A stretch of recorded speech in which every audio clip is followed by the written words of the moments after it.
श्री गणेशाय नमः। ओम श्री सरस्वत्यै नमः। ओम श्री गुरुभ्यो नमः। श्री गणेशाय नमः। ओम श्री सरस्वत्यै नमः। ओम श्री गुरुभ्यो। श्रुतिस्मृतिपुराणानाम् आलयं करुणालयं नमामि भगवत्पाद शङ्करं लोकशङ्करं शङ्करं शङ्कराचार्यं केशवं बादरायणं सूत्रभाष्यकृतौ वन्दे भगवन्तौ पुनः पुनः। ईश्वरो गुरुरात्मेति मूर्तिभेदविभागिने व्योमवद्व्याप्तदेहाय दक्षिणामूर्तये नमः। योऽन्तः प्रविश्य मम वाचमिमां प्रसुप्तां सञ्जीवयत्यखिलशक्तिधरस्वधाम्ना अन्यांश्च हस्तचरणश्रवणत्वगादीन् प्राणान् नमो भगवते पुरुषाय तुभ्यं। वंशी विभूषितकरान्नवनीरदाभात् पीताम्बरादरुणबिम्बफलाधरोष्ठात् पूर्णेन्दुसुन्दरमुखादरविन्दनेत्रात् कृष्णात् परं किमपि तत्त्वमहं न जाने।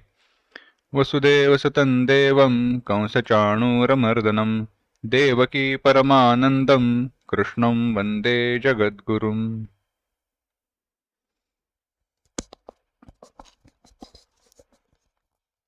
आज के चिंतन को शुरुआत करने से पहले 22वें श्लोक से लेके 21वें श्लोक से लेके 26वें श्लोक तक एक साथ पढ़ेंगे।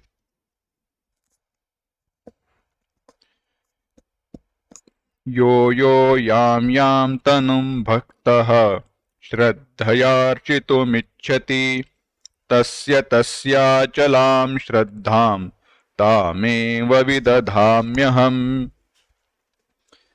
सतया श्रद्धया युक्तः तस्याराधनमीहते लभते च ततः कामान् मयैव विहितान् हितान्। अन्तवत्तु फलं तेषां तद्भवत्यल्पमेधसां देवान् देवयजो यान्ति मद्भक्ता यान्ति मामपि। अव्यक्तं व्यक्तिमापन्नं मन्यन्ते माम बुद्धयः परं भावमजानन्तः ममाव्ययमनुत्तमम्। नाहं प्रकाशः सर्वस्य योगमाया समावृतः मूढोऽयं नाभिजानाति लोको मामजमव्ययम्। वेदाहं समतीतानि वर्तमानानि चार्जुन भविष्याणि च भूतानि मां तु वेद न कश्चन।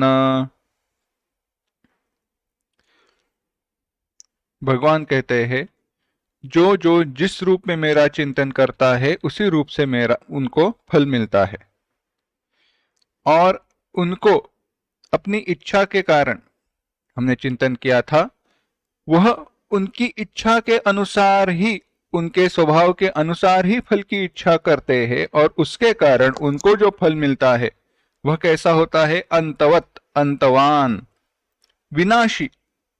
जिसको अंत है ऐसा ही फल उनको मिलता है। और जो मैं अव्यक्त हूं, अविनाशी हूं, अजन्मा हूं, ऐसे मुझे वह कोई एक व्यक्त रूप को प्राप्त हुआ सा समझते हैं और पहले कभी ये प्रकट नहीं थे, अब प्रकट हुए हैं, ऐसा समझते हैं। मेरे इस रूपवान विग्रह को संपूर्ण सत्य समझते हैं, मुझे विकारी समझते हैं। भेद क्या है? देखो, आकार धारण करना और आकार का प्राप्त होना समझना। थोड़ा पारिभाषिक विचार करते हैं। एक है विकार और एक है विवर्त। एक है विकार और एक है विवर्त। दोनों में भेद क्या है? दोनों में केवल दृष्टि का भेद है, विचार का भेद है। पहले दो भिन्न उदाहरणों का विचार करते हैं, बाद में एक ही उदाहरण में दोनों का विचार करते हैं। विकार अगर आप कहें तो विकार माने कोई मॉडिफिकेशन, कोई बदलाव आना, बदलना। एक रूप में विकार हो सकता है और एक स्वरूप में विकार हो सकता है। जैसे दूध का दही बन जाना। दूध में जब आप पुराना दही या कोई ये पुराना दही डालते हो या पुराना छाछ डालते हो पहले का बनाया हुआ, तो उस दूध का दही बन जाता है। अब दूध का दही बनना, दूध में विकार निर्माण करना है। दूध का दही बनाना क्या है? दूध में विकार निर्माण करना है। अब यहां पे एक बात समझना, दूध में आपने विकार निर्माण किया। क्या क्या? दूध में आपने विकार निर्माण किया, तो दूध का विकार क्या हुआ? दूध का विकार हुआ दही। पर दही से आप दूध वापस प्राप्त कर सकते हो? नहीं, दही से आप दूध प्राप्त नहीं कर सकते हो। यह हुआ विकार का एक उदाहरण। पर आप सोने के गहने लीजिए। सोने में क्या आपने विकार निर्माण किया है? नहीं। तो दूसरा उदाहरण लीजिए, रस्सी और सांप। रस्सी और सांप।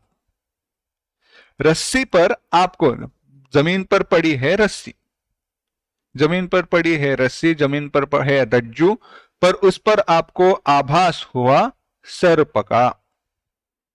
आभास हुआ है आपको सर्प का। अब जब आपको सर्प का आभास हुआ तो उस रज्जू में, उस रस्सी में क्या बदलाव आया? क्या बदलाव हुआ? क्या विकार निर्माण हुआ जिसके कारण उस पर आपको सर्प दिखाई देने लगा? कोई बदलाव नहीं हुआ है। बदलाव अगर कुछ है, कोई बदला है, तो देखने वाले के दृष्टि में भेद है। दोष देखने वाले में है, उस वस्तु में कोई बदलाव हुआ नहीं। इसलिए हमने कहा, अब जब दूध का दही बन जाता है तो दूध का जो भी स्वरूप है, दूध के जो भी गुण है, वह सारे बदल जाते हैं और दही निर्माण होता है। रस्सी पर सर्प का आभास होता है, रस्सी पर सर्प का आभास होता है, तब रस्सी में कोई भी सर्प के गुण आए नहीं है। रस्सी कभी जहरीली होती नहीं है, रस्सी को दांत आते नहीं है। रस्सी की जो ऊपरी अंग है रस्सी का, जो हम त्वचा कहते हैं, त्वक, वह सर्प की तरह होता नहीं है। वो जो छोटे छोटे धागों की बनी रहती है वैसी ही रह जाती है। यानी रस्सी का स्वरूप नहीं बदला। रस्सी का स्वरूप नहीं बदला, पर बदला क्या? रस्सी का बदला रूप, बाहरी दिखाई देने वाला रूप बदला। पर आपको हो गया, अरे ये तो भिन्न दो उदाहरण है। एक ही उदाहरण में देखते हैं। देखना क्या है हमें? एक स्वरूप में बदलाव और रूप में बदलाव कैसे देखें, क्योंकि हमें देखना है अव्यक्तम व्यक्तिमापन्नम। पहली बात जहां से हमने शुरुआत की, भूलना नहीं है। भगवान को व्यक्त रूप में प्रकट करते हुए, देखते हुए कैसे समझना चाहिए, क्योंकि ये कैसे है। देखो, मैं पहले एक प्रश्न कहता हूं, बाद में इस विचार को फिर से शुरुआत करते हैं, तो आपको बात समझ में आएगी ये विचार हमें क्यों आवश्यक है। अगर हम विचार करें, हमारे इस संपूर्ण शास्त्र का विचार करें, तो कहते हैं पहले कुछ भी नहीं था। पहले क्या था? केवल एक ब्रह्म था। नान्यत किंचन मिषत। न देखने वाला कोई था, न सुनने वाला कोई था, न बोलने वाला कोई था, कुछ नहीं था। क्या था? केवल और केवल एक ब्रह्म था, और उसके द्वारा संपूर्ण सृष्टि की उत्पत्ति हुई। उत्पत्ति होते हुए भी उसने माया से निर्माण की है। यह संपूर्ण मायामय जगत है, होते हुए भी नहीं है। उसमें भगवान अवतार लेते हैं।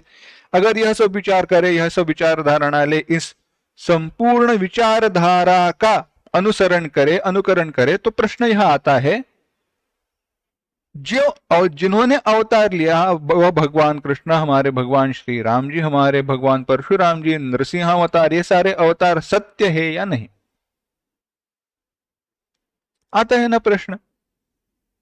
अगर देखा जाए तो अरे ये तो मिथ्या हो जाएंगे, ये तो झूठे हो जाएंगे, पर भगवान तो झूठे हो नहीं सकते।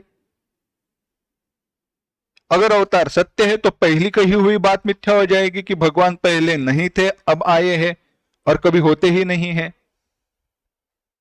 तो इस बात को कैसे समझना है, क्योंकि भगवान बाद में कहते हैं वेदा हम समतीतानि वर्तमानानि च अर्जुन, अर्जुन मैं तुम्हारे सारे जन्म जानता हूं पर तुम मेरा पुराने जन्म नहीं जानते हो।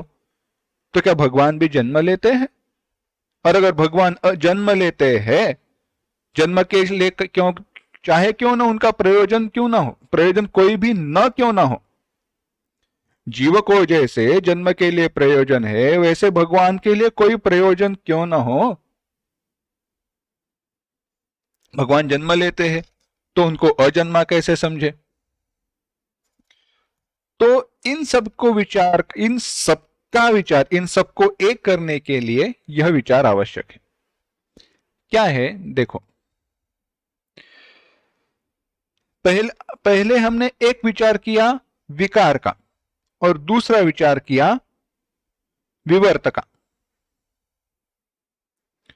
एक विकार का विचार किया और एक विवर्त का विचार किया। उदाहरण क्या है? दो, दूध का दही बन जाना और रज्जू पे, रस्सी पे सर्प का आभास होना।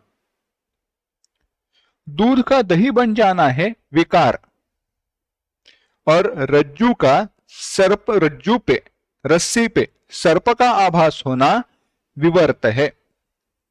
एक में सचमुच में बदलाव आया है और एक में आभासी बदलाव है, भासमान बदलाव है। बदलाव केवल दिखाई देता है, वस्तुतः सचमुच में है नहीं। इसीलिए उसकी व्याख्या करते हुए कहा स्वस्वरूप अपरित्यागेन रूपांतरापत्ति और स्वस्वरूप परित्यागेन रूपांतरापत्ति। स्वस्वरूप अपना स्वरूप, परित्यागेन त्याग करने के द्वारा, त्याग के द्वारा, रूपांतरापत्ति दूसरे रूप को प्राप्त होना, यह हुआ विकार। दूध ने अपना स्वरूप छोड़ दिया, कैसे है? द्रव है उसका स्वरूप, बहना उसका स्वरूप है, यह बाकी सारे जो उसके जो, माफ करना, द्रव रूपता है, जमीन पर गिर जाएगा तो बहने लगता है, यह जो उसके गुण धर्म है उनको छोड़ दिया और दही बन गया। आयुर्वेद की दृष्टि से देखा जाए तो दही और दूध, इन सबके गुण धर्म भिन्न है। कब किसको क्या खाना चाहिए, किसके साथ खाना चाहिए, कैसे खाना चाहिए, यह सब भी भिन्न है। तो विकार इसे कहते हैं।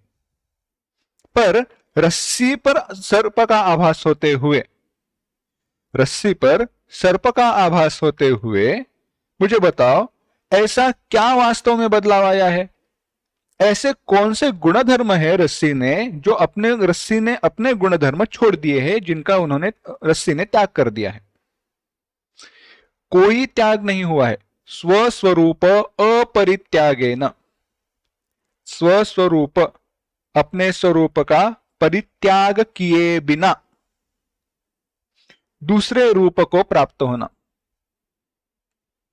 यह हुआ विवर्त।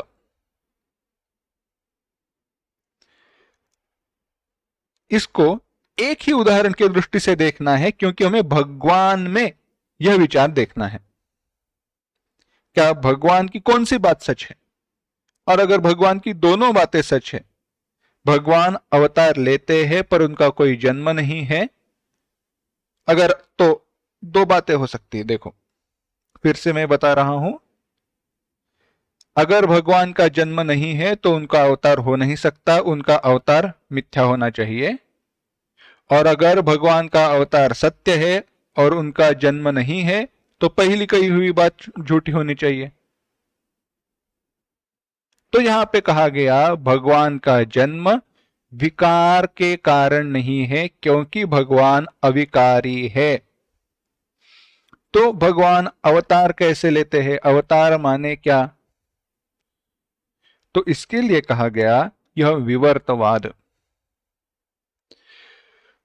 आप बताओ, आप सुनहार के पास जाते हो, सोना लेकर जाते हो, तो सोने के आप गहने लेकर जाते हो, या सोने का बिस्किट या फिर सोने का कॉइन लेकर जाते हो? ऑफ कोर्स कॉइन वगैरह लेकर जाते हैं। और क्या कहते हैं? यह 10 ग्राम सोना है, इसके गहने बनाने बनाने हैं, या 100 ग्राम सोना है, जो भी करो। अब जब गहने बनाने के लिए आप सोना देते हो, उस सोने का अभी का रूप क्या है? कॉइन समझो, बिस्किट समझो, जो भी समझो, उसको पिघलाकर गहने बनाए जाते हैं। अब इस संपूर्ण प्रक्रिया में सोने के स्वरूप में कोई विकार निर्माण हुआ है? नहीं। सोना सोना ही है। सोने की चमक, सोने के जो भी गुणधर्म है, रासायनिक हो, प्राकृतिक हो, भौतिक हो, जो भी हो, गर्म होना, इलेक्ट्रिसिटी जितना भी वो उसमें से जा सके, वो सारे वैसे के वैसे ही रहे हैं, कोई बदलाव नहीं हुआ है। यानी सोने की जब अंगूठी बनी तो वो गर्म होना बंद हो गया, और जब उसको वापस पिघलाकर उसकी माला बनाई गई तो गर्म होना शुरू हो गया, गर्म जल्दी होना शुरू हो गया। ऐसे कुछ नहीं है। जब उसके कुंडल बनाए थे तो उसकी चमक चली गई, उसके जब चूड़ियां बनाई तो चमक वापस आई। ऐसे तो नहीं होता है ना। सोने को आप कोई भी अलंकार बनाओ, सोना कभी भी अपना स्वरूप नहीं छोड़ता।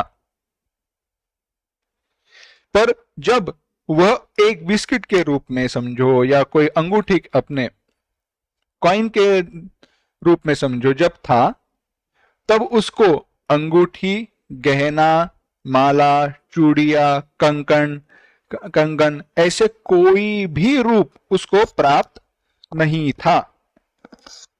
यानी क्या था? पहले वह रूप उस सोने में अव्यक्त था। पहले वह रूप सोने में अव्यक्त था। व्यक्त यानी प्रकट नहीं हुआ था।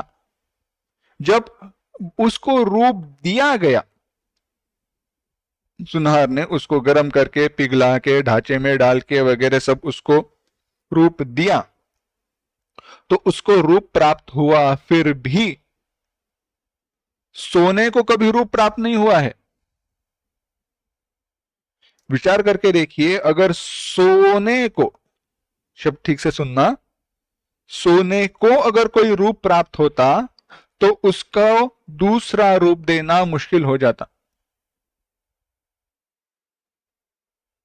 रूप कौन सा है? किसका है? रूप सोने का नहीं है, नाम सोने का नहीं है। नाम और रूप उस सोने से भिन्न है। नाम और रूप सोने से भिन्न है, और यह नाम और रूप का आरोप हम सोने पर कर देते हैं। वास्तव में देखा जाए तो कॉइन हो या बिस्किट हो, वह भी सोने को प्राप्त एक नाम और रूप है। वास्तव सचमुच में सत्य क्या है? सोने का कोई वैसे रूप नहीं है, कोई एक आकार नहीं है, विशिष्ट आकार। कोई भी आकार में वह प्राप्त हो सकता है। समझ रहे हो? तो इसे कहते हैं नाम रूप आरोप। इसी प्रकार से जो अव्यक्त परमात्मा है, उनसे जब सृष्टि की उत्पत्ति हुई, कि सृष्टि की जो अवस्था है, सृष्टि का जो सत्य है, सृष्टि की जो सत्ता है, सत्ता यानी रियलिटी, लेवल ऑफ रियलिटी, ऐसे समझो, आप अभी जागृत अवस्था में हो। जब आप सो जाते हो और आप सपना देखते हो तो वह होती है स्वप्नावस्था। स्वप्नावस्था में प्राप्त होने वाले अनुभव और उन अनुभवों की सत्ता, और जागृत अवस्था में अभी आपको प्राप्त होने वाले अनुभव और अब इस जागृत अवस्था की सत्ता, इसमें जैसा भेद है वैसे ही भगवान की अव्यक्त अवस्था और इस जगत में उनकी व्यक्त अवस्था, इनमें भेद है। सपने में सपना हमारे लिए सत्य रहता है, जागने पर ही उसमें बदल हो जाता है। जागृत अवस्था में आने पर ही उस स्वप्न का सत्यत्व चला जाता है। इसी प्रकार से जब भगवान कहते हैं मैं अव्यक्त था व्यक्त हुआ, तो भगवान कहना चाहते हैं मैं नित्य अव्यक्त हूं, अविनाशी हूं, अजन्मा हूं, परंतु मैं जो विग्रह संसार की सत्ता के अनुकूल धारण करता हूं, उस विग्रह को आरोपित न मानकर लोग सत्य मानने की भूल करते हैं। अब यहां पे यह विचार मुख्य है कि अगर हमारे लिए यह जीवन, यह संसार सत्य है, तो भगवान का अवतार 100% सत्य है। क्यों? क्योंकि जैसी सत्ता वैसी अवस्था, जैसी सत्ता वैसी, जैसी हमारा अनुभव, जैसा हमारी बुद्धि, वैसी सत्ता की सत्यता। सपने में जैसे सपने में मिलने वाले सारे अनुभव सत्य थे, वैसे ही जागृत अवस्था में भगवान के साथ होने वाला हमारा व्यवहार, इस अज्ञान दशा में भगवान के साथ होने वाला हमारा सारा व्यवहार सत्य है। उस अवस्था में भगवान कहते हैं उन लोगों के लिए मैं सत्य हूं ही। परंतु जब भगवत स्वरूप का ज्ञान प्राप्त होता है, तो ज्ञानोत्तर उपदेश के लिए भगवान की सत्ता केवल ज्ञान की दृष्टि से रह जाती है। उसका विचार बाद में आएगा, परंतु यह विचार है जो अव्यक्त था उस पर व्यक्तत्वता का आरोप किया गया। क्यों आरोप किया गया? आपने इस संसार को सत्य माना है, इसलिए संसार को सत्य मानना छोड़ दो, भगवान पर हुआ आरोप भी चला जाएगा। ये भगवान कहना चाहते हैं अगर वह मुझे सत्य मानते हैं तो इस संसार की मिथ्यात्व का बोध उनको बड़ी मुश्किल से हो जाएगा। क्यों? क्योंकि जब वो मुझे सत्य मानते हैं तो करते क्या है, वह मुझे लघु रूप देते हैं। वह मुझसे मोक्ष मांग ही नहीं सकते। वह मेरी क्षमता को क्षीण करते हैं, मर्यादित कर देते हैं, है ना? भगवान के पास जब हम जाते हैं मंदिर में, तो भगवान से हम कभी मोक्ष मांगने का विचार करते हैं? कभी प्रार्थना करते हैं? नहीं, कभी कभार आता होगा। पर भगवान से तो हम सारी सांसारिक वस्तुएं ही मांगते हैं, यही भगवान दुख प्रकट करते हैं। यह विचार हमने देखा था। इसीलिए भगवान बाद में कहते हैं कि इन सब को मेरा ज्ञान होता नहीं है। क्यों? क्योंकि मेरी योग माया के कारण इनकी बुद्धि ढक जाती है। अब आगे भगवान कहते हैं कि जब अर्जुन के मन में प्रश्न निर्माण हुआ कि भगवान आपका जो तत्व है, आपका जो स्वरूप है, उसे जानने में ऐसा कौन सा प्रतिबंध है जिससे मोहित हुए ये सारे उत्पत्तिशील प्राणी, यह सारे अज्ञानी जीव आपको नहीं जान पाते।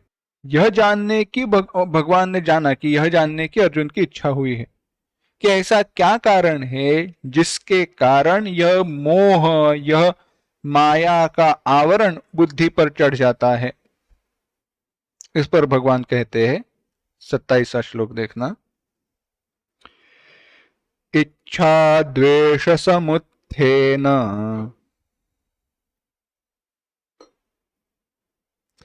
द्वंद्व मोहेन भारत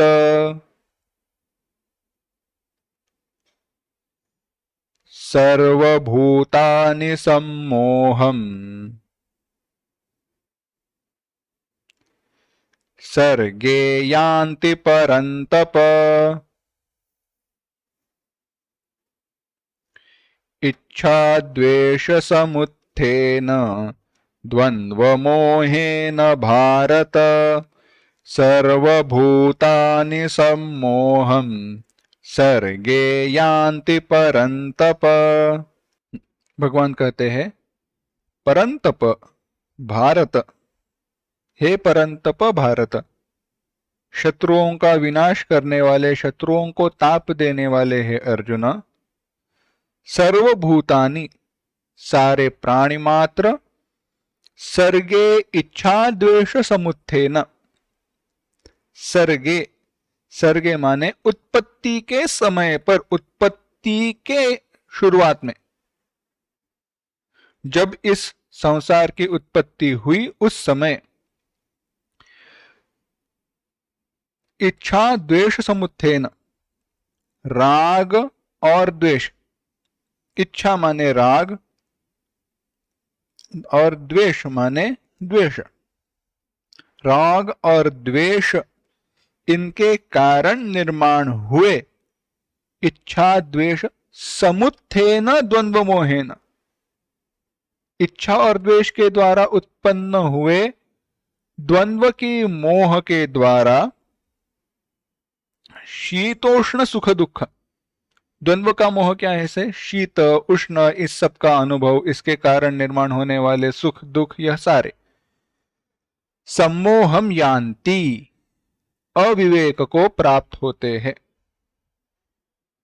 बड़ा सुंदर विचार है। भगवान कहते हैं, हे शत्रुओं को ताप देने वाले अर्जुन, सर्वभूतानि, ये सारे जगत के, यह सारे जो संसारी जीव है, प्राणी है, वह उत्पत्ति के समय पे, उत्पत्ति के काल में, उत्पत्ति के वक्त प्राप्त होने वाले इच्छा और द्वेष, राग और द्वेष के कारण द्वंद्व के द्वारा मोहित होते हैं। यह द्वंद्व कैसा है, शीत उष्ण सुख दुख इत्यादिकों का द्वंद्व है। विचार करते हैं। भगवान कहते, इच्छा द्वेष समुत्थेन द्वंद्व मोहेन, इच्छा और द्वेष इन दोनों से जो उत्पन्न होता है, इच्छा और द्वेष इन दोनों से जो उत्पन्न होता है उसे कहते हैं इच्छा द्वेष समुत्थ, उसके द्वारा इच्छा द्वेष समुत्थेन। इच्छा और द्वेष से क्या उत्पन्न होता है, तो कहते हैं द्वंद्व का मोह। अब विचार कीजिए, इच्छा और द्वेष से द्वंद्व कैसे उत्पन्न होता है, द्वंद्व के निमित्त से होने वाला मोह कैसा है, विचार करना। आपको किसी वस्तु की इच्छा कब होती है, या किसी वस्तु के प्रति द्वेष कब निर्माण होता है, या उल्टा विचार करो, जब आपके मन में इच्छा निर्माण होती है तो जिस वस्तु के प्रति इच्छा निर्माण होती है, जिस वस्तु की इच्छा निर्माण होती है, वह वस्तु आपसे भिन्न हो जाती है, वह वस्तु आपको, आपके लिए आपसे भिन्न हो जाती है। और जब आप किसी वस्तु के बारे में द्वेष करते हैं तभी भी वही बात है ना। कभी आप अपने आप की ही इच्छा करते हो, या क्या आप कभी अपने से भिन्न वस्तु अपने आप के लिए द्वेष करते हो? नहीं। अपनी अपनी अपने लिए ही न किसी की इच्छा हो सकती है न द्वेष हो सकता है। आपका अपने शरीर के प्रति, आपका अपने मन के प्रति हो सकता है द्वेष या इच्छा, राग, परंतु अपने आप के प्रति कभी भी नहीं हो सकता। शरीर के कारण द्वारा दुख प्राप्त होने पर शरीर के प्रति द्वेष निर्माण हो सकता है। शरीर के द्वारा सुख की प्राप्ति होने पर शरीर के प्रति राग निर्माण हो सकता है। मन के द्वारा सुख प्राप्त होने पर मन के प्रति राग निर्माण हो सकता है। मन के द्वारा दुख प्राप्त होने पर मन के प्रति द्वेष निर्माण हो सकता है, परंतु इन सब का जो स्वामी है उसके प्रति, यानी अपने आप के प्रति, कभी भी न हमारा राग है न द्वेष है। यानी जिनके प्रति राग और द्वेष है वह हमसे भिन्न हो जाते हैं। तो जब ऐसे होता है तो होता क्या है, यह द्वंद्व, मैं और दूसरी वस्तु भिन्न है, यह भेद बुद्धि बढ़ते जाती है, उसका विकास होने लगता है, और उसका जैसे विकास होने लगता है वैसे ही उसका प्रभाव भी बढ़ने लगता है। तो क्या कहा, इसीलिए इच्छा और द्वेष इनके द्वारा निर्माण हुआ द्वंद्व का मोह।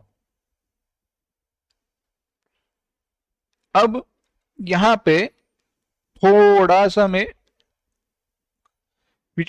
अगला विचार बताता हूं। प्रश्न है, पहले द्वंद्व है या पहले इच्छा द्वेष है? पहले द्वंद्व है या पहले इच्छा द्वेष है? कोई प्रश्न कह सकता है ना? मुझे बताओ, इच्छा और द्वेष किस वस्तु के प्रति होते हैं? उल्टा विचार करो, इच्छा और द्वेष उसी वस्तु के प्रति होंगे जो वस्तु हमसे भिन्न है। और अगर हमसे कोई वस्तु भिन्न है तो पहले द्वंद्व होना चाहिए, बाद में इच्छा और द्वेष होने चाहिए। और यहां पे कहा क्या है, इच्छा द्वेष समुत्थेन द्वंद्व मोहेन। इच्छा और द्वेष के द्वारा निर्माण हुआ द्वंद्व मोह। तो उसको कैसे जोड़े? तो उत्तर श्लोक में ही है, कहा द्वंद्व मोहेन। यहां पे द्वंद्व के द्वारा, द्वंद्व के रूप में प्राप्त होने वाला मोह, ऐसे कहा द्वंद्वों के निमित्त से होने वाला जो मोह है उसे द्वंद्व मोह कहते हैं, और उसके द्वारा लोग मोहित होते हैं। पहला द्वंद्व भिन्न है, यहां का द्वंद्व भिन्न है। पहले द्वंद्व का भाव, द्वैत का भाव, यह सामान्य है, यहां पे विशेष है। द्वंद्व आत्मा और जगत भिन्न है, मैं और जगत भिन्न हूं, यह सारा जो द्वैत है यह अज्ञान के प्रभाव से है। उस द्वैत के कारण राग द्वेष निर्माण होते हैं, परंतु केवल राग द्वेष हो तो कोई फर्क नहीं पड़ता। आप जब सो जाते हो तो आपके राग द्वेष चले नहीं जाते, हाँ लय में चले जाते हैं समझो, पर पूरे एक तरीके से चले नहीं जाते, क्योंकि जाग जाने पर वह वापस आते हैं। जाग जाने पर वह वापस आ जाते हैं, परंतु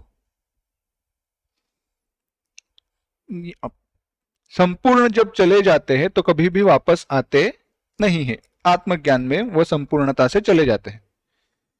यहां पे हुआ कैसे है देखो, भगवान ने कहा इच्छा द्वेष समुत्थेन द्वंद्व मोहेन, जब ऐसे कहा तो अभी आप अनुभव देखिए अपना। राग और द्वेष है, प्रकट नहीं हुए हैं। क्यों? क्योंकि जिस वस्तु के प्रति राग और द्वेष है वह वस्तु सामने नहीं है। राग किस वस्तु के प्रति है? समझो, चलो एक हमारा सबसे एक कॉमन उदाहरण लेते हैं सबके लिए, लड्डू।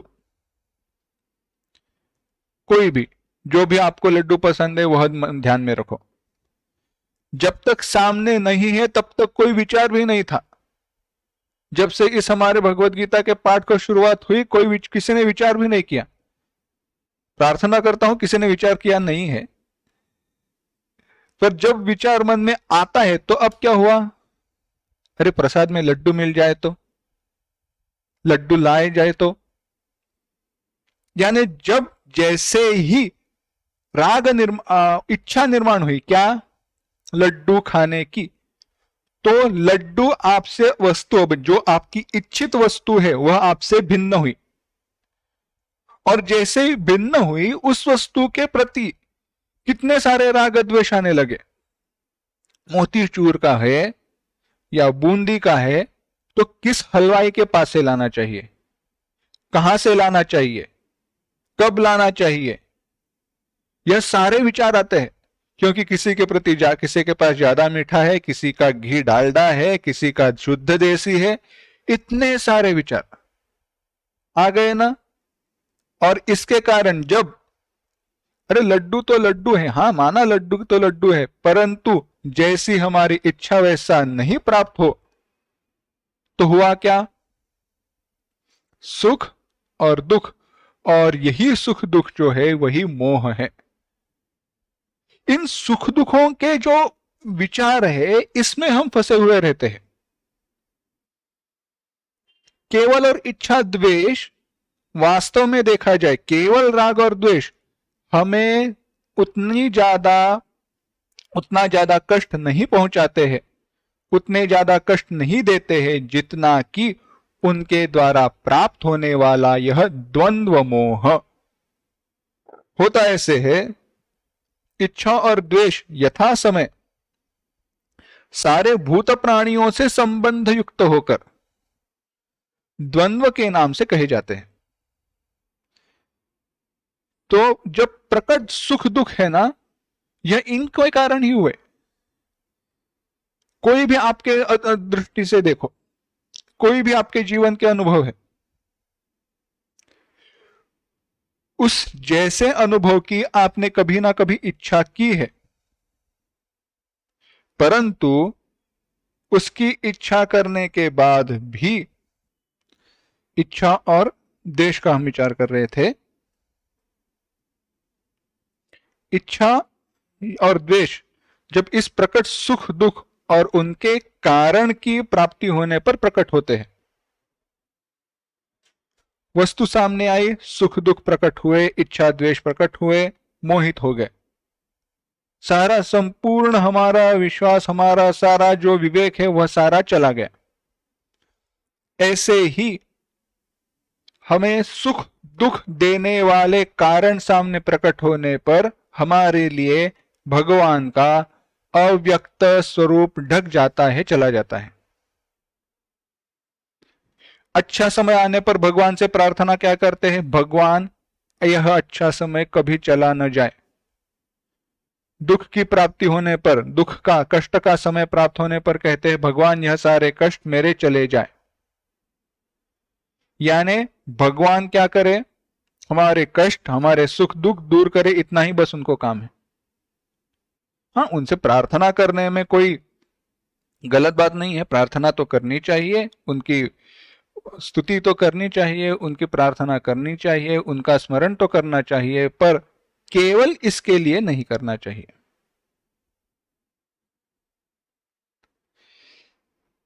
तो यह जो है, यह है प्रतिबंध, यह है ज्ञान का प्रतिबंध। और होता ऐसे है कि जिसका चित्त इच्छा द्वेष रूप दोषों के वश में फंसा हुआ है, इच्छा और द्वेष रूप दोषों के वश में फंसा हुआ है,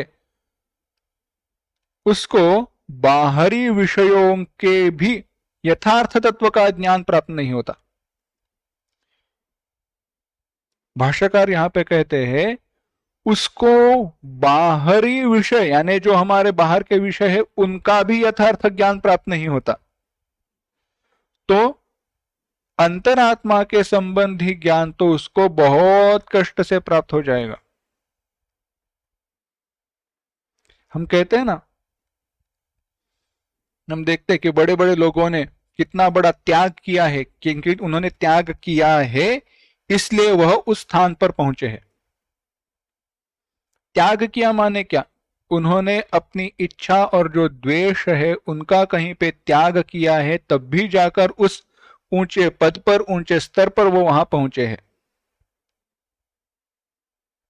इच्छा और द्वेषों का वह त्याग हुआ। यह त्याग जो कर नहीं पाता वह ऐसे स्तर पर पहुंच नहीं पाता। अगर ऐसी बात है तो उस व्यक्ति के लिए जब व्यावहारिक विषय यथार्थ दृष्टि से समझ नहीं पाता वह व्यक्ति, तो अंतरात्मा को कैसे समझ पाएगा? इसीलिए भगवान कहते हैं, हे भारत, हे अर्जुन, जो इच्छा द्वेष जन्य द्वंद्व निमित्त की मोह के द्वारा मोहित हुए ये समस्त प्राणीजन है ना, वह जन्म काल में ही उत्पन्न होते ही मूढ़ भाव में फंस जाते हैं। क्योंकि विशेष बात ऐसी है, यह इच्छा, यह द्वेष, यह राग द्वेष ही हमारे जन्म का कारण है।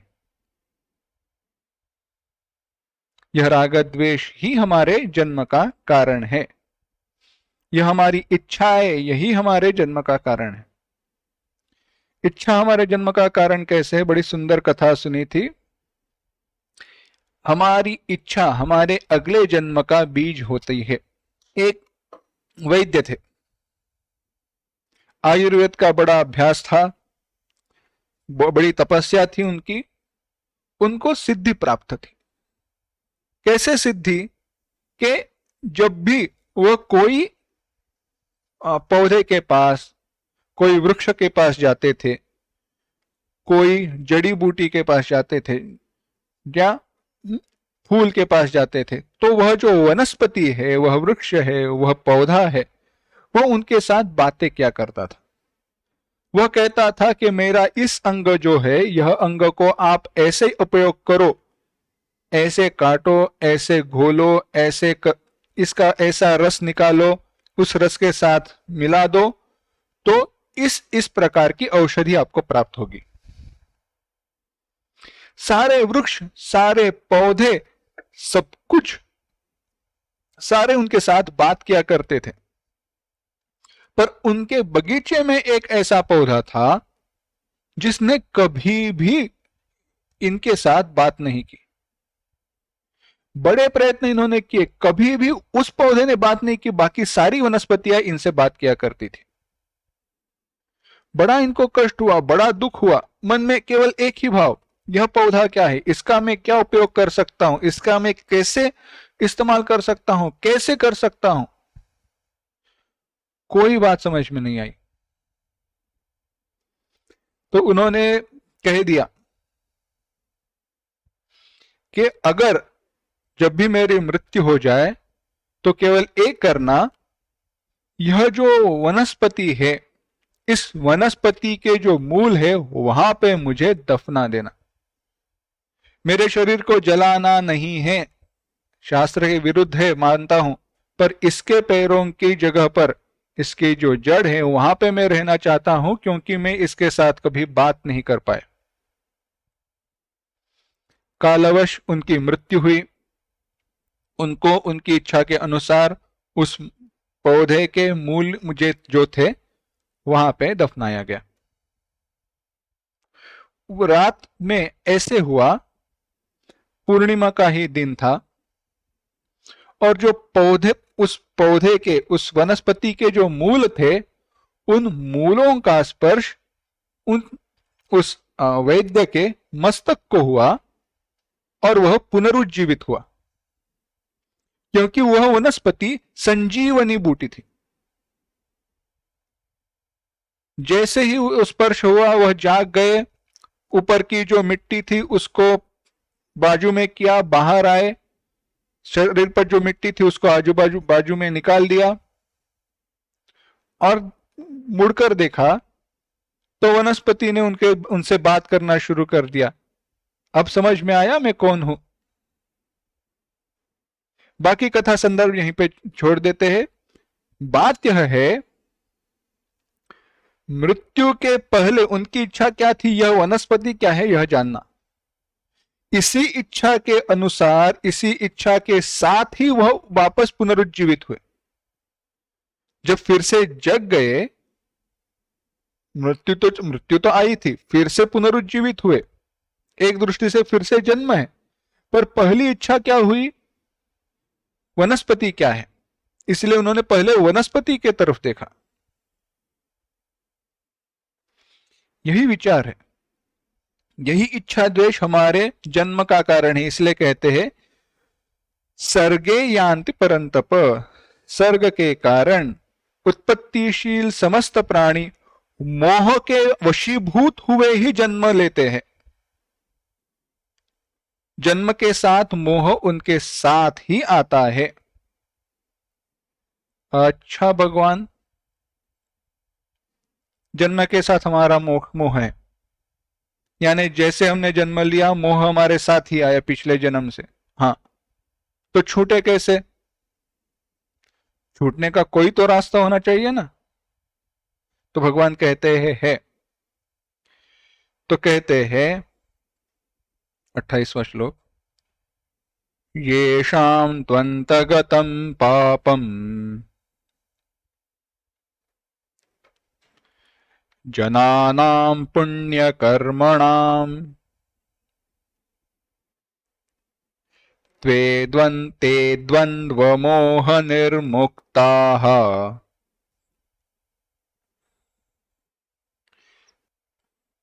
भजन्ते मां दृढ़व्रताः। एक साथ, येषां त्वन्तगतं पापं जनानां पुण्यकर्मणां ते द्वन्द्वमोहनिर्मुक्ताः भजन्ते मां दृढ़व्रताः। भगवान कहते हैं ये शाम, जिनका पुण्यकर्मणाम, जो पुण्यकर्मणाम पुण्य कर्म करने वाले, जनानाम लोगों के, पापम अंतगतम, पाप अंतगतम क्षीण हुए है, नष्ट से हुए है, ऐसा अभिप्राय है। ते वह पुण्यवान लोग द्वंद्व मोह निर्मुक्ताः, द्वंद्व के मोह से मुक्त हुए, द्वंद्व की मोह से मुक्त होते होकर दृढ़व्रताः मां भजन्ते, दृढ़व्रत अपनी व्रत पर, अपने निश्चय पर दृढ़ होते हुए से मेरा भजन करते हैं। भगवान कहते हैं पुण्य कर्म के कारण जिन लोगों के पाप क्षीण हो गए हैं, पुण्य कर्म के कारण जिन लोगों के पाप क्षीण हुए हैं, ऐसे लोग दृढ़ व्रत होकर मेरा भजन करते हैं। मेरे लिए, मेरा भजन मेरे लिए करते हैं, किसी दूसरी इच्छा के लिए नहीं करते। बड़ा सुंदर विचार है। कैसे है देखो, हम अभी जो विचार कर रहे थे इसको आगे लेकर जाते हैं। अब इसको साधक के दृष्टि से देखते हैं। भगवत गीता की भाष्य के शुरुआत में भगवान ने बड़ी सुंदर बात की है। भगवान भाष्यकार आदि शंकराचार्य जी बड़ी सुंदर बात कहते हैं। हम कहते हैं ना कि भगवान अधर्म के विनाश के लिए, अधर्म की जब वृद्धि होती है, धर्म का ह्रास होता है, तब भगवान धर्म को पुनरुज्जीवित करने के लिए अवतार लेते हैं वगैरह वगैरह। समझना क्या है, बड़ी आसान सी बात है। धर्म क्या कोई ऐसी वस्तु है जिसका क्षय होगा, ह्रास होगा? पत्थर है, समय समय पर सालों से पानी की वर्षा के कारण, धूप के कारण, हवा के कारण उसमें क्षर विकार होता है, छोटे छोटे हो जाते हैं। कभी कहीं पे पर्वत खड़े थे, अब वह चले गए, मिट्टी बह जाती है, पर्वतों के ऊपर से केवल पत्थर रह जाते हैं। क्या ऐसे है? नहीं। धर्म कोई ऐसी वस्तु नहीं है ना जो चली जाए। जैसे बर्फ का गोला अगर आप रख दो पिघल जाता है, वैसे क्या धर्म का कोई ह्रास होता है? नहीं। तो धर्म का ह्रास माने क्या? तो धर्म का ह्रास इसका अर्थ है धर्म का आचरण करने वाले लोगों की संख्या कम होना, धर्म के आचरण की तरफ जो हमारी प्रवृत्ति है वह कम होना। अब धर्माचरण के प्रति जो हमारी प्रवृत्ति है वह क्षीण कब होती है? जब हम मोहित हो जाते हैं तभी। तो मोह को दूर करने का उपाय क्या है? धर्माचरण बढ़ाना। मोहित क्यों हो जाते हैं? क्योंकि हमें लगता है धर्म में कहीं यह बात सही नहीं है, या सही है, गलत नहीं है, गलत है, कोई भी हो, कोई बात कही है ऐसे करना चाहिए, तो हम उसके लिए विकल्प ढूंढने लगते हैं। क्यों? क्योंकि वैसे के वैसे हमें करनी नहीं है। यह है मोह। जब इस मोह को दूर करके हम पुण्य कर्म की तरफ प्रवृत्त होते हैं, जैसे भगवान कहते हैं पुण्य कर्मणाम, जिन पुण्य कर्म पुरुषों के पापों का लगभग अंत हो जाता है, इसका अर्थ यही है अपने राग और द्वेषों का विचार किए बिना जिन्होंने पुण्य कर्माचरण किया है, निष्काम कर्माचरण किया है। कहां पे आए हम? निष्काम कर्माचरण, भगवत भक्ति। निष्काम कर्माचरण क्यों? क्योंकि सकाम कर्माचरण करने पर फिर से राग और द्वेष बढ़ने वाले हैं। भगवान की प्रार्थना क्यों करे? केवल भगवान के लिए करे। मुझे क्या फल देना है भगवान को अच्छे से पता है। सबसे अच्छा फल क्या है भगवान जानते मेरे लिए अच्छा फल क्या है। इस दृष्टि से निष्काम भावना से जो नित्य कर्म करने लगे हैं, पुण्य कर्म करने लगे हैं, ऐसे जो लोग हैं, ऐसे पुण्य कर्मा लोग हैं, उनके पापों का अंत होता है। पापों का अंत होता है माने पापाचरण की जो प्रवृत्ति है वह क्षीण हो जाती है। और पापाचरणात्मक प्रवृत्ति किनके कारण है? राग द्वेष के कारण है। यानी उनके राग और द्वेष कम होने लगे हैं, कम हो रहे हैं। इसीलिए कहा कि जिनके कर्म पवित्र यानी अंतःकरण की शुद्धि के कारण होते हैं,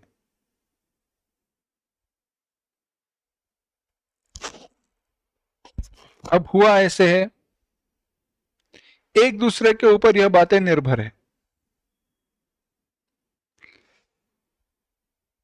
अपना उदाहरण लेते हैं, चलो। कहा यज्ञ करो, पर हमारे मन में विचार आता है यज्ञ से कुछ प्राप्त होने वाला है? नहीं है। ऐसे सारे विचार मन में आते हैं, यज्ञ क्यों करे, ऐसे ही क्यों करे, वैसे क्यों करे, कब करे, इसी दिन पे क्यों करे? क्यों? क्योंकि हमारे लिए बाकी प्रयोजन का प्राधान्य रहता है। बाकी प्रयोजनों का हमारे लिए प्राधान्य है। चलो यज्ञ तो दूर की बात, जप, नाम जप, नाम जप करना है तो एक जगह पर बैठकर नहीं किया तो भी चलता है। ऐसे जब सुनते हैं तो बैठकर चल करना जो चाहिए उसको हम छोड़ देते हैं। बैठकर क्यों करना है? क्योंकि एक जगह पर बैठकर नाम जप करने में कष्ट कितने हैं वह जिसने वैसे नाम जप करना शुरू किया उसको ही पता है। तो उसको हम टाल देते हैं। उसको टालना क्या हुआ? राग और द्वेष। क्योंकि जब हम घूमते हुए करें तो बाकी कुछ भी कर सकते हैं ना। खाते हुए करो, हाँ, खाते वक्त भी करना चाहिए, खाते वक्त करना चाहिए ऐसे नहीं है। देखो वाक्य का अर्थ कैसे, खाते वक्त भी भगवान का स्मरण करना चाहिए। हम क्या करते, खाते वक्त ही भगवान का स्मरण करने का प्रयास करते हैं। तो यह हुआ राग द्वेष का प्रभाव। इस प्रभाव को दूर करने के लिए उन्होंने क्या किया है, प्रयत्न करना शुरू कर दिया। ये जो पुण्यकर्मा लोग हैं उन्होंने शुरू कर दिया था, और करते करते अब यह सारे राग द्वेष दूर चले गए हैं। इनका अंतःकरण शुद्ध हुआ है। क्यों? क्योंकि अंतःकरण में अभी राग द्वेष, अभी भगवान से भिन्न कोई दूसरे वस्तु के प्रति इच्छा द्वेष बचे नहीं है, कोई इच्छा ही नहीं है। ऐसे होने पर होता क्या है, वह दृढ़ व्रत पुरुष, ऐसे दृढ़ व्रत पुरुष, निष्ठावान पुरुष केवल और केवल मेरा ही भजन करते हैं, मुझ परमात्मा को ही भजते हैं। परमार्थ तत्व ठीक इसी प्रकार से है, दूसरे प्रकार से नहीं, ऐसा उनका निश्चय हो जाता है। और ऐसे निश्चित विज्ञान वाले पुरुष ही दृढ़व्रती कहते हैं।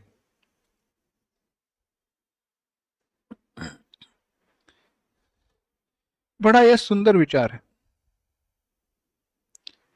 अभी हमारा कैसे, हमारी अवस्था कैसे है?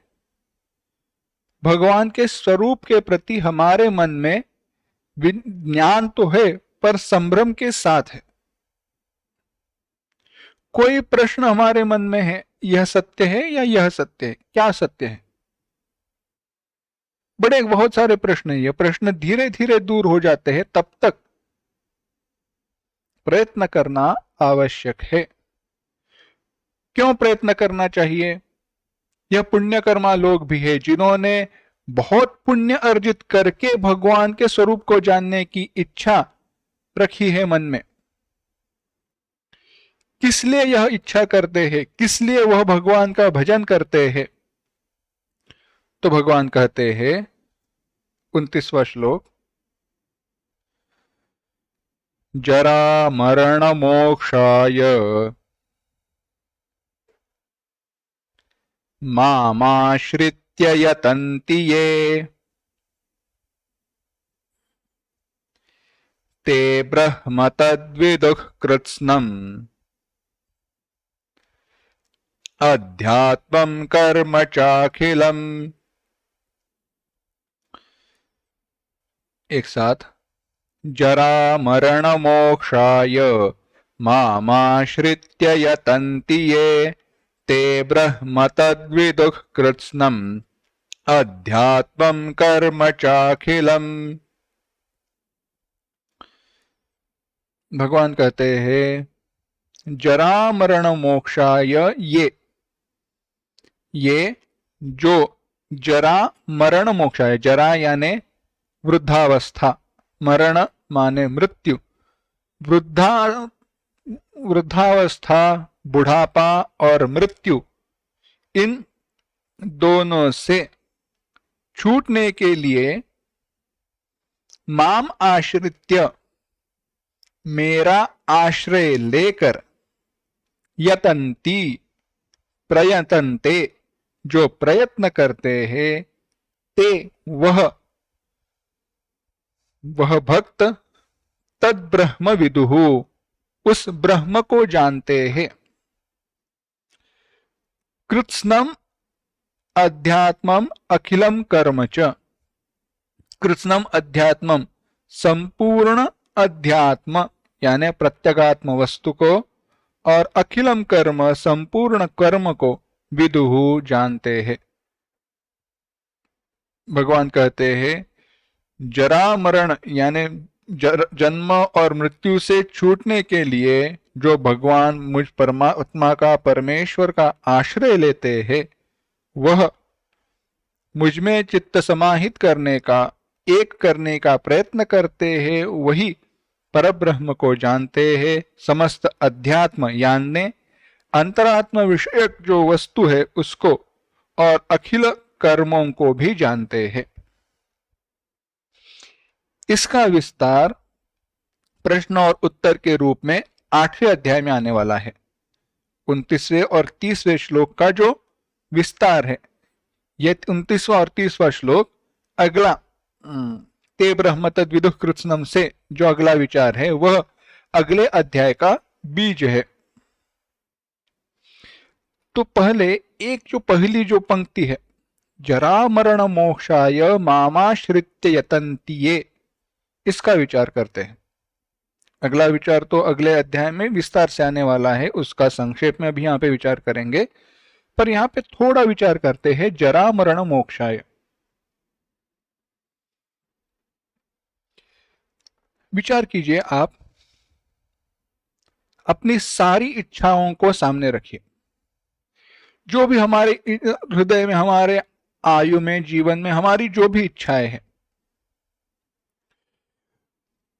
जो भी इच्छाएं हैं उनमें बताओ जन्म और बुढ़ापा और मृत्यु, बुढ़ापा और मृत्यु, इनसे छूटने का हमने कभी विचार किया है या नहीं? वह ऐसे है, काल के साथ इसको हमने मान लिया है कि इनको कभी टाला नहीं जा सकता, इनसे हम बच नहीं सकते हैं। यह हमारा दुर्दैव है। सारे दुख दूर करने का हम प्रयास करेंगे, परंतु कभी भी हम बुढ़ापा और मृत्यु, इन दुखों से बचने का विचार नहीं करते, इच्छा नहीं करते। करते हैं तो बड़े हम भाग्यवान हैं। बुढ़ापे का दुख बुढ़ापे में ही पता चलता है, और बुढ़ापे में उन लोगों को प्राप्त होने वाले दुख का निरीक्षण करने वाला जानता है। होता ऐसे है, दूसरी जगह पर भगवान भाष्यकार कहते हैं कि बुढ़ापा आता है पर इच्छा चली नहीं जाती। कालो न याता वयमेव याता, भोगा न भुक्ता वयमेव भुक्ता। सारे भोग हमने हमारे यौवन में, हमारे आयु में भुगत लिए, पर इच्छा समाप्त नहीं हुई, हम ही चले जाते हैं। बुढ़ापा आता है पर इच्छा चली नहीं जाती। वृद्धो जाति गृहीत्वा दंडम तदपि न मुंचति आशा पिंडम। इच्छाएं, हमारी आशाएं दूर नहीं होती, और यह इच्छाएं और यह आशाएं बुढ़ापे में दुख क्यों देती है? क्योंकि तब उनको पूर्ण करने की क्षमता शरीर में नहीं रहती, परावलंबित्व आता है और उसके कारण दुख प्राप्त होता है। यह निरीक्षण करने वाला क्या कहेगा? बुढ़ापे में ऐसी मेरी अवस्था न हो, पर ऐसी अवस्था मेरी भी होने वाली है, यह मानकर वह चलते रहता है।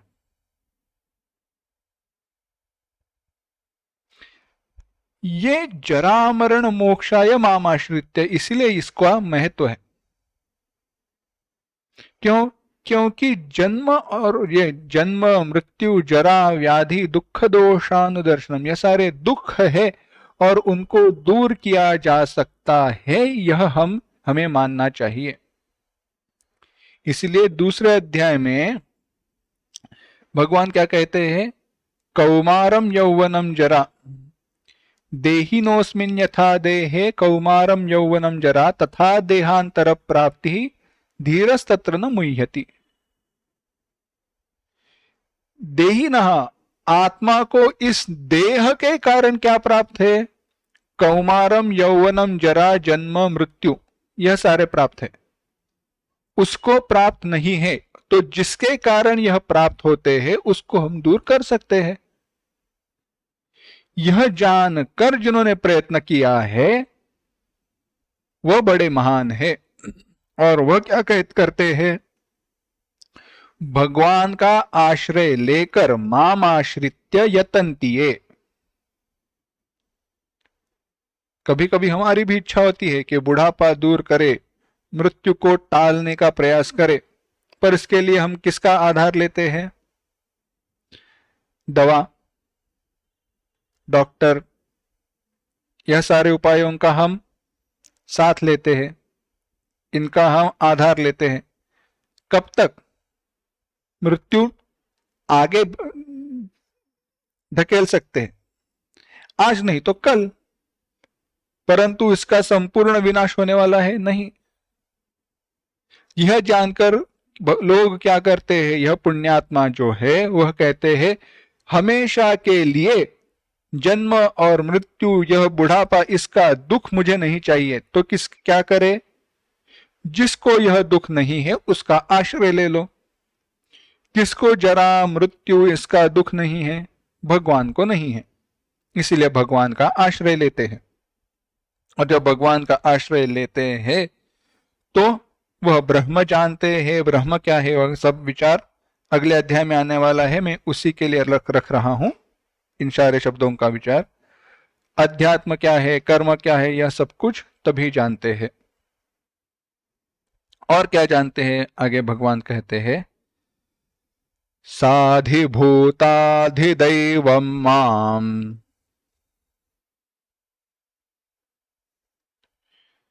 साधियज्ञं च ते विदुः प्रयाणकालेऽपि च माम् ते विदुर्युक्तचेतसः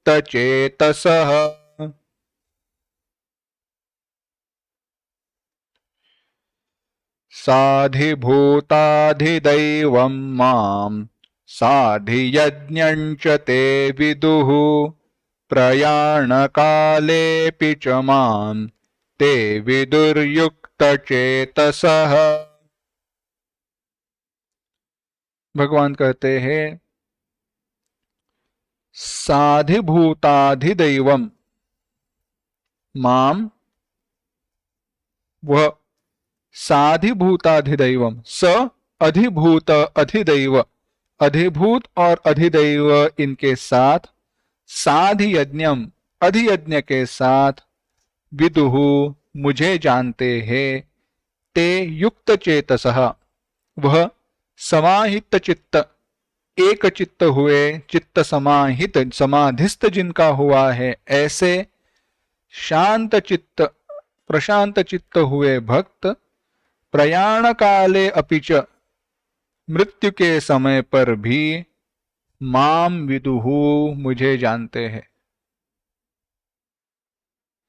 भगवान कहते हैं वह लोग जिन्होंने जन्म और मृत्यु के विनाश के लिए, जन्म मृत्यु की से छूटने के लिए मुझ परमात्मा का, परमेश्वर का आश्रय लिया है, वह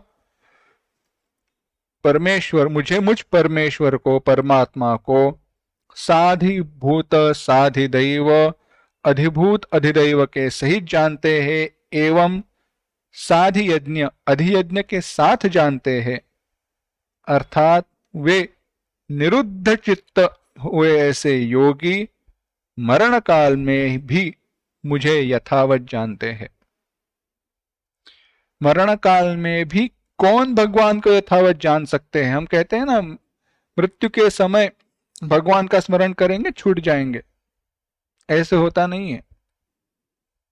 मृत्यु के समय वही भगवान का चिंतन कर सकता है जिसका मन अभी भगवान में समाहित हुआ है, निरुद्ध चित्त हुआ है, एक हुआ है। इसीलिए कहते हैं, बड़ा सुंदर श्लोक है, पहले भी शायद बताया है, कुलशेखर अळवार करके बड़े कवि, राजकवि हुए, स्वयं राजा थे, भगवान के भक्त थे। वह कहते हैं कृष्णत्वदीय पद पंकज पंजरान्तः अद्यैव मे विशतु मानसराज हंसः प्राण प्रयाण समये कफवात पित्तैः कंठावरोधन विधौ स्मरणं कुतस्ते।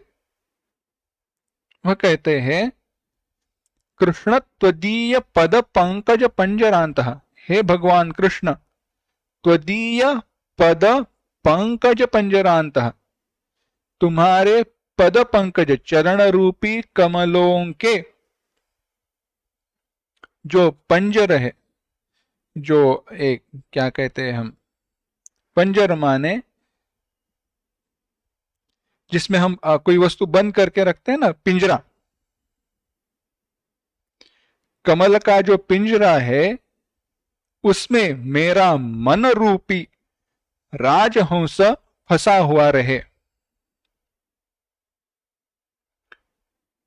कमल के जो कमल का जो पिंजरा है उसमें, कमल रूपी पिंजरे में मेरा मन रूपी राजहंस फंसा रहे अभी इसी समय। क्यों?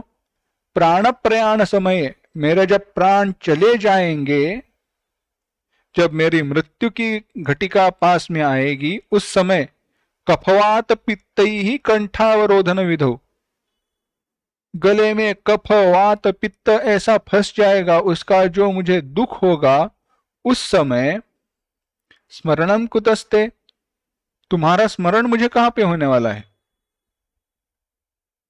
इसीलिए यह सब पहले का विचार। पुण्य कर्म का पुण्य अर्जन करो, पुण्यार्जित करके भगवान की सेवा, भगवान का स्मरण करने का प्रयास करो, उसमें दृढ़ व्रत हो जाओ। दृढ़ व्रत होते हुए केवल भगवान का आश्रय लो। किसके लिए? जरा मरण मोक्षाय। पर यह सारे जिन्होंने ऐसा आश्रय लिया है, भगवान कहते हैं वह मुझे कैसे कैसे जानते हैं। ब्रह्म, अध्यात्मम, अधिभूतम, अधिदैवम, साधि यज्ञम, इस सब के साथ सारा कर्म भी जानते हैं। तो प्रश्न ऐसे निर्माण होता है, भगवान अर्जुन ने जब कहा तो अर्जुन के मन में भी प्रश्न निर्माण हुआ कि भगवान, यह जो आपने कहा ब्रह्म क्या है, यह अध्यात्म क्या है, यह सारा कर्म जानता है आप कहते हो, तो यह कर्म क्या है?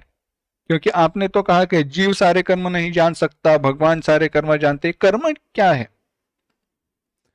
यह अधिभूत क्या है, अधिदैव क्या है, अध्यात्म क्या है? यह सब कुछ मुझे बताइए, यह जानने की इच्छा है। इस प्रश्न का विचार, यह प्रश्न अर्जुन भगवान को पूछेंगे, भगवान इसका उत्तर भी देंगे। पर यह 8वां अध्याय है जिसका विचार हम अगली बार से शुरू करेंगे। आज यहीं पे रुकते हैं। इति श्री परमहंस परिव्राजकाचार्य गोविंद भगवत पूज्य पाद शिष्य श्रीमत् शंकर भगवतः कृतौ श्रीमद् भगवद्गीता भाष्ये ज्ञान विज्ञान योगो नाम सप्तमोऽध्यायः। ओम श्रीमद्भगवद्गीतासु उपनिषत्सु ब्रह्म विद्यायां योगशास्त्रे श्रीकृष्णार्जुन संवादे ज्ञान विज्ञान योगो नाम सप्तमोऽध्यायः। ओम असतो मा सद्गमय तमसो मा ज्योतिर्गमय मृत्योर्मा अमृतंगमय। ओम शांति शांति शांति। हरि ओम। श्री गुरुभ्यो नमः। हरि ओम।